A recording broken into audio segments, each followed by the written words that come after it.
Chapter 6 start करते हैं। Class इससे पहले हम ये चैप्टर्स करें, I would like to teach you some angles, some important angles, और आई थिंक आप सब उसके बारे में अवेयर पहले से होंगे भी। तो चैप्टर का नेम है लाइंस एंड एंगल्स। आप नंबर से नहीं खोजते, lines and angles, chapter 6, class 9th, ठीक है। तो और मैथमेटिक्स सब्जेक्ट,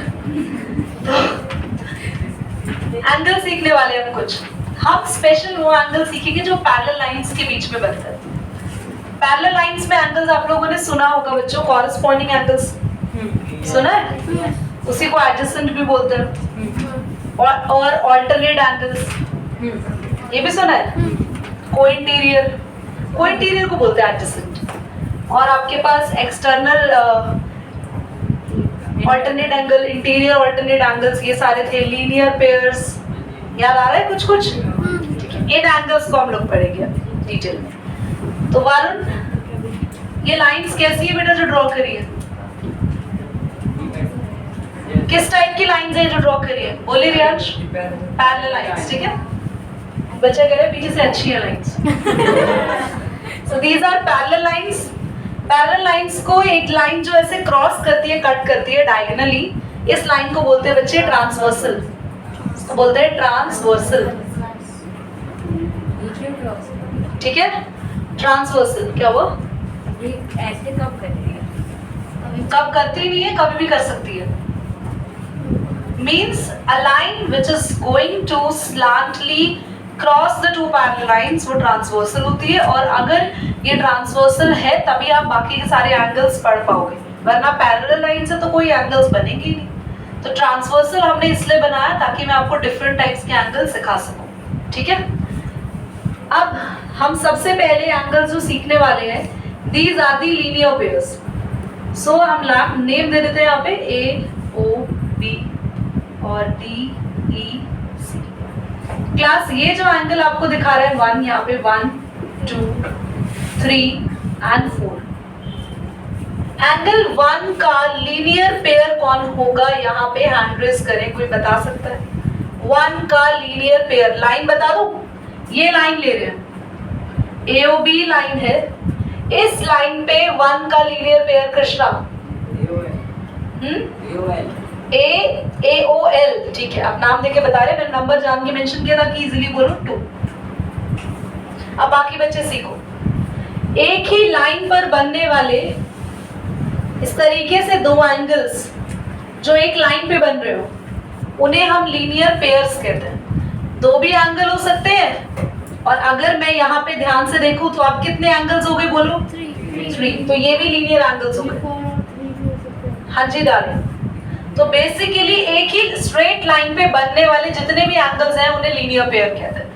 फॉर एग्जाम्पल, अगर मैं इस लाइन को मानूं स्ट्रेट लाइन, तो 1, इसको हटा लो, इसको हाइड कर लो, तो 1 का लीनियर एंगल होगा 4। अगर मैं AOB में देखूं तो ऊपर 2 पेयर बन रहे हैं, तो नीचे भी 4 और 3 लीनियर में हो गए। 2 का लीनियर बोलो 3 अगर ये वाली लाइन देख रहे हो तो। क्या आपको लीनियर एंगल समझ में आ गए? क्या अदिति बताएंगे यहाँ पे? अदिति, मैं DEC लाइन में लीनियर पेयर्स कौन से होंगे? DEC लाइन पे, इस लाइन पे लीनियर पेयर 6 और 5 और 7 and 8। क्लियर हो गया? और अगर मैं इस लाइन को वर्टिकली देख रही हूँ तो 5 और 8 लीनियर है, 6 और 7। क्लियर हो गया आपको कृतिका? ठीक है, लीनियर पेयर डन। तो लीनियर पेयर्स हम सीख चुके हैं। सबसे फर्स्ट एंगल्स आप सीखते हैं वर्टिकली ऑपोजिट। क्या आप लोगों ने ये भी सीखे पहले?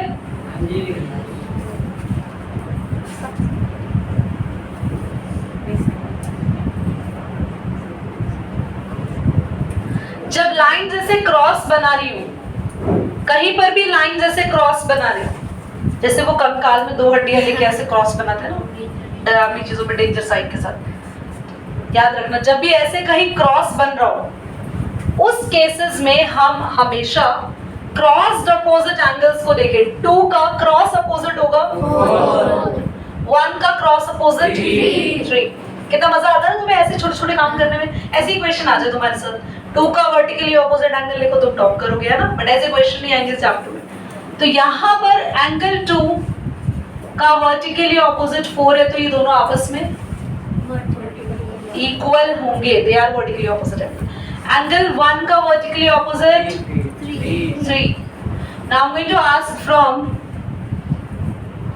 कृतिका 6 का वर्टिकली ऑपोजिट एंगल 8। अब सारे एंगल्स का नाम हो चुका है, तो 5 का पूछूंगी तो 7 ही बचा है ना। तो 6 का वर्टिकली ऑपोजिट 8 और 5 का 7। Is that clear everyone? करें एक बार pause. Next type of angles जो हम लोग सीखने वाले हैं, we are going to learn corresponding angles.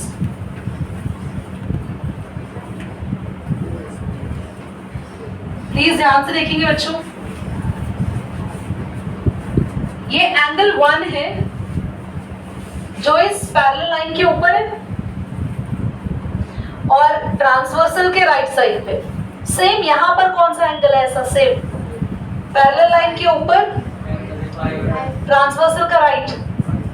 Angle 1 का बोलूं 5 कॉरेस्पॉन्डिंग हुआ और दोनों इक्वल हुए। If I ask from 3 7। अब सबको समझ में आ रहा है?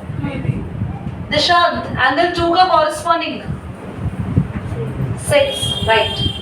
तो it's clear for everyone. Angle yes, दोबारा समझो। तो ये सबसे इजी था, कुछ ऐसा बहुत बड़ा लॉजिक नहीं है, तुम चीजों को हमेशा बहुत कॉम्प्लिकेट करके समझते हो, इजीली समझो ना।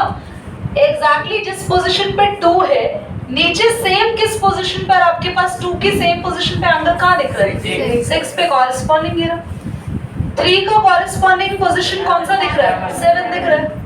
4 का कॉरेस्पॉन्डिंग पोजीशन 8 दिख रहा है। ये ट्रांसवर्सल के नीचे, ये भी ट्रांसवर्सल के नीचे। This is right side, this is also right side.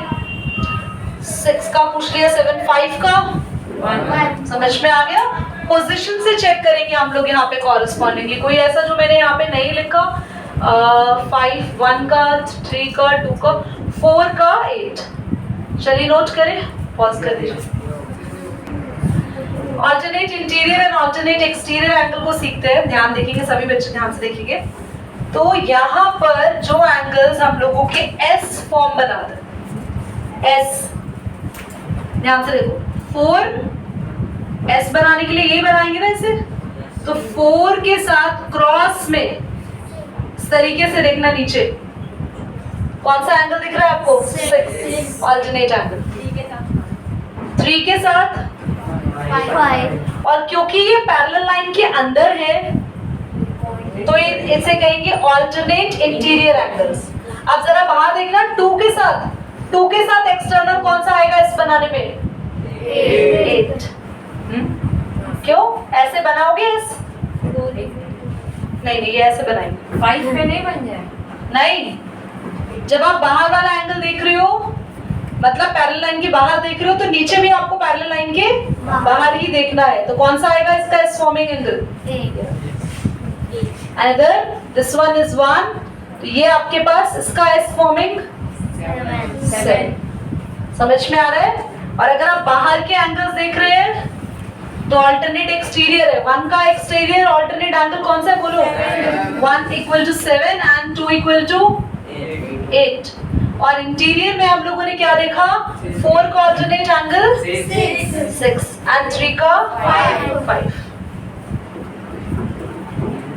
करिए नोट। लास्ट हम लोग सीखने वाले हैं यहाँ पर ऑल एडजेसेंट